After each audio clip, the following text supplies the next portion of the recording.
Episode की शुरुआत में दिखाते हैं कि किंसु सबको सबूत दिखा देता है कि 7th ने ही 11th को मारा होता है। ये देखकर सभी लोग काफ़ी ज़्यादा हैरान हो गए होते हैं और 9 कहती है आखिर इसका मतलब क्या है, मुझे जल्दी से इसका एक्सप्लेनेशन चाहिए। वहीं पर किंसु 7 से कहता है क्या तुम्हें सच में लगता है कि मुझे तुम्हारे बारे में कुछ पता ही नहीं है।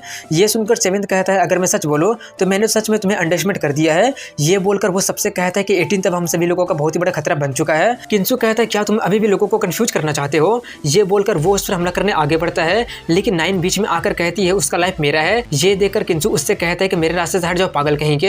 ये बोलकर वो उसी पर हमला कर देता है जिससे उसे चोट लग जाती है और वो कहती है कि तुम तो काफी ज्यादा ताकतवर हो। तभी किंसु उससे कहता है अब तुम्हारी बारी आ गई है। ये बोलकर वो उसे भी अपने हाथ से कुचलने जाता है। वो उसे काफी ज्यादा रोकने की कोशिश करता है और सोचता है आखिर ये इतना ज्यादा पावरफुल कैसे बन सकता है। तभी वो 9 से कहता है कि मैं तुम्हें बाद में इसका एक्सप्लेनेशन दे दूंगा, लेकिन आज मुझे ज्वाइन करके 18 सन ऑफ गॉड से डील कीजिए। तभी किंसु और ज्यादा ताकत का यूज करने लगता है जिससे 7 झुकने लगा होता है और उसके नीचे की धरती टूट जाती है। वहीं पर 7 का पसीना छूट रहा होता है और वो अभी भी कह रहा होता है कि तुम अभी फील की हो ना कि 18 सन ऑफ गॉड कितना ज्यादा पावरफुल बन गया है। सिर्फ कुछ ही दिनों में ये इतना ज्यादा पावरफुल बन गया है और काफी सारे सन ऑफ गॉड्स को सप्रेस भी कर दिया है। अगर हम लोग अभी उससे डील नहीं कर पाएंगे तो वो और ज्यादा ताकतवर बन जाएगा और फिर फ्यूचर में कोई भी उसे सप्रेस नहीं कर पाएगा। तभी किंसु और ज्यादा पावर का यूज करने लगता है जिससे 7 खून की उल्टी करने लगा होता है, लेकिन वो अभी भी उसे कंफ्यूज करना जारी रखता है कि अगर तुम्हें अपने भाई का सर्टिफिकेट चाहिए तो तुम्हें ये करना ही पड़ेगा, नहीं तो सच में फ्यूचर में उसे कोई भी सप्रेस नहीं कर पाएगा। ये सब सुनकर वो पूरी तरह से कंफ्यूज हो जाती है और उससे कहती है रुक जब उसका लाइफ मेरा है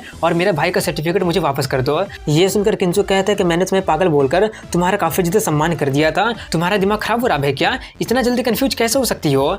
ये सुनकर वो और ज्यादा भड़क जाती है और कहती है मुझे डांटने की आखिर तुम्हारी हिम्मत कैसे हो गई है। वो बोलकर वो अपना सुप्रीम स्पिरिट आई का यूज करके लेजर अटैक करती है। वो एक डिवाइन टैलेंट होता है जिसके साथ वो जन्म ली होती है और वो इतना ज्यादा ताकतवर होता है कि उसके बारे में कहा जाता है कि वो सन और मून बॉडी को भी पेनिट्रेट कर सकता है। वहीं पर किंसु किसी तरह से उसके अटैक से बचता है और उसके अटैक से वहां दीवार में छेद हो जाती है। वहीं पर वो कहती है क्या तुम इस बार भी इसे अवॉइड कर पाओगे। ये बोलकर वो अटैक करने के लिए तैयार होने लगती है और तभी 7 उससे अपने एक टेक्निक का यूज करके उसे पूरी तरह से जकड़ लेता है और उससे कहता है कि मैंने इसे पकड़ लिया है, अब जल्दी से हमला करो। तभी वो हमला कर देती है जो कि सीधे उसके सीने पर जाकर लगती है, लेकिन उसके अटैक से उसका सुप्रीम स्किन उसे बचा लेता है, लेकिन वो इतना ज्यादा ताकतवर होता है कि उससे उसके इंटरनल ऑर्गन में चोट लग जाती है। ये देखकर वो काफी ज्यादा हैरान हो जाती है कि उसे तो कुछ भी नहीं हुआ है और बाकी के ऑडियंस भी काफी ज्यादा हैरान हो रहे होते हैं। वहीं पर किंसु कहता है मेरी बारी आ गई है। ये बोलकर वो उसको कुछ समझने से पहले उस पर अटैक कर देता है और उसके उठने से पहले सिस्टम का दिया हुआ तालिस्मान का यूज करके उसे सप्रेस भी कर देता है। ये देखकर 16-7 का मजाक उड़ाते हुए कहता है कि अगर तुम उसे कंफ्यूज कर भी देते हो तो भी क्या हो गया, वो तुम्हारी हेल्प कर ही कितना पाई। वहीं पर किंसु अपना ड्रैगन एलिफेंट वाला टेक्निक का यूज करके 7 पर हमला करने आगे बढ़ता है। 7 अपने टेक्निक का यूज करके उसे रोकने की कोशिश करता है, लेकिन वो उसे तोड़ देता है और 7 को कुचल देता है। ये देखकर वो काफी ज्यादा हैरान हो जाता है और सिर्फ वही नहीं बल्कि काफी सारे लोग भी हैरान हो गए होते हैं। वहीं पर किंसु सोच रहा होता है कि धर्मा रीला में ब्रेक थ्रू करने के बाद इस टेक्निक का पावर पहले से काफी ज्यादा बढ़ गया है। ये देखकर सभी ऑडियंस काफी ज्यादा हैरान हो रहे होते हैं कि कुछ ही मिनट में उसने एक साथ 2 लोगों को सप्रेस कर दिया है। वहीं पर किंसु उससे पूछता है आखिर तुम मरना कैसे चाहोगे।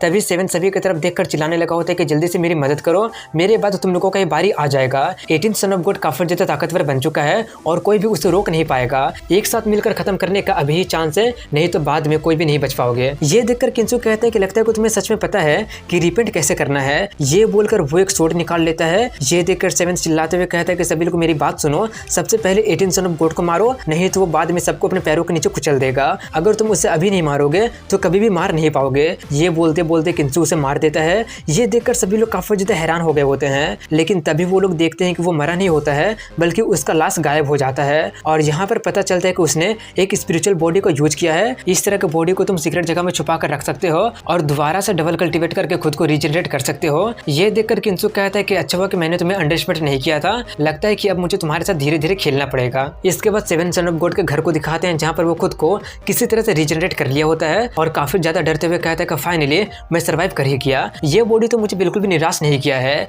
ये देखकर उसका चमचा कहता है कि आपने अपने स्पिरिचुअल बॉडी को रिजेक्ट करने का इतना ज्यादा रेयर मौका को बर्बाद कर दिया है, आपको नहीं लगता कि इससे आपका कुछ ज्यादा बड़ा लॉस हो गया है। 7 कहता है कि मुझे इसकी उम्मीद नहीं थी, लेकिन 18 सन ऑफ गॉड भी मेरे जैसे स्कीमिंग निकला और उसके पास 11 को मारने का सबूत भी था। इस सिचुएशन में उसके पास अपर हैंड था। इस हालात में लोगों को 18 के अगेंस्ट करना काफी ज्यादा मुश्किल हो गया था और मेरे पास मेरा डेथ के अलावा और कोई रास्ता नहीं था उन्हें ये दिखाने के लिए कि 18 उनके लिए कितना ज्यादा बड़ा खतरा बन गया है और अब वही सबसे पहले सन ऑफ गॉड होगा जो कि सबसे पहले एलिमिनेट हो जाएगा।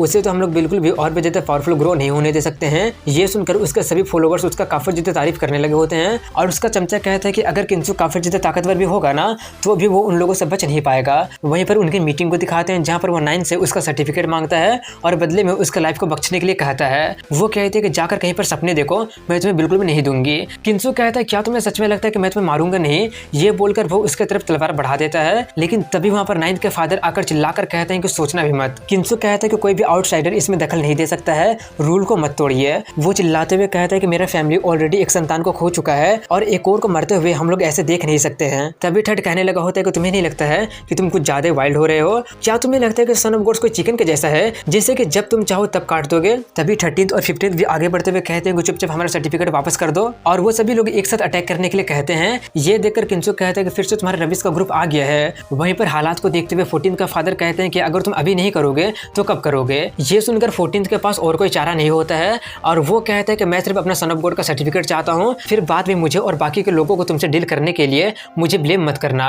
ये सब देखकर किंसु कहता है अगर कोई और ज्वाइन करना चाहता है तो आकर कर सकता है। और 6 से कहता है कि कुछ दिन पहले मैंने तुम्हें भी सप्रेस कर दिया था, क्यों तुम कुछ करने वाले नहीं हो क्या? और 16 से भी कहता है। वहीं पर 6 कहता है कि मैं किसी की भी साइड में नहीं हूँ, और 16 कहता है कि हमारे बीच का गलतफहमी और भी ज्यादा डीप होते जा रहा है, हम लोग तो ब्रदर्स है, तुम कुछ ज्यादा ही सोच रहे हो, मैं तुम्हें कुछ भी नहीं करूंगा। वहीं पर 3rd कहता है कि 18th अभी तक अपने स्पिरिचुअल पावर को रिकवर नहीं कर पाया है, इस मौके का फायदा उठाकर उसे खत्म कर देते हैं। और कहता है कि मैं सोल रिलम में पहुंच चुका हूँ और मेरा सोल बनकर तैयार हो गया है, मैं अपने सोल का यूज करके उसे सप्रेस करता हूँ और तुम तीनों मिलकर उस पर एक साथ अटैक करके उसे हरा दो। और किंसु से कहता है कि तुमने मेरा काफी ज्यादा इंसल्ट कर दिया है और क्या तुम्हें सच में लगा था कि मैं कुछ भी नहीं कर पाऊंगा?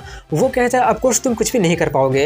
ये सुनकर वो काफी ज्यादा गुस्सा हो जाता है और अपने सोल को सोड बनाकर उस पर अटैक कर देता है। और तभी 13th, 14th और 15th किंसु को मिलकर पकड़ लेते हैं और तभी पीछे से उसका सोल अटैक से उसे लग जाता है, जिससे उसे काफी ज्यादा तकलीफ होने लगती है। और वो सोचता है तो क्या यही सोल रिलम का असली सोल गॉड अटैक है? ये तो सच में उन सोल अटैक से काफी ज्यादा अलग है। और वहीं पर उससे उसका सर काफी ज्यादा दर्द करने लगा होता है। ये देखकर ठट कहता है कि मुझे पता है कि तुम्हारे पास एक बहुत ही पावरफुल सोल है जिससे तुमने 15th और 17th को हरा दिया था, लेकिन सोल और कॉन्शियसनेस दोनों अलग अलग चीज है। सोल अटैक से बचना काफी ज्यादा मुश्किल होता है, एक बार अगर उससे लग गया तो कभी कभी तुम अपना कॉन्शियसनेस को खो सकते हो, तो किसी किसी केस में तुम इडियट भी बन सकते हो। और तभी मौके का फायदा उठाकर 13th उस पर हमला करने जाता है, लेकिन तभी 18th उसका हाथ पकड़ लेता है, जिसे देखकर वो काफी ज्यादा हैरान हो गया होता है और उसके कुछ सोचने समझने से पहले ही किंसु उसे उठाकर पटक देता है, जिससे वहां का जमीन टूट जाती है और वो खून की उल्टी कर देता है और वहीं पर बेहोश हो जाता है। वहीं पर ये देखकर ठट काफी ज्यादा हैरान हो गया होता है कि मेरा सोल अटैक उस पर इफेक्ट क्यों नहीं कर पाया है। ये देखकर दूसरे लोग बातें कर रहे होते हैं कि देखते ही देखते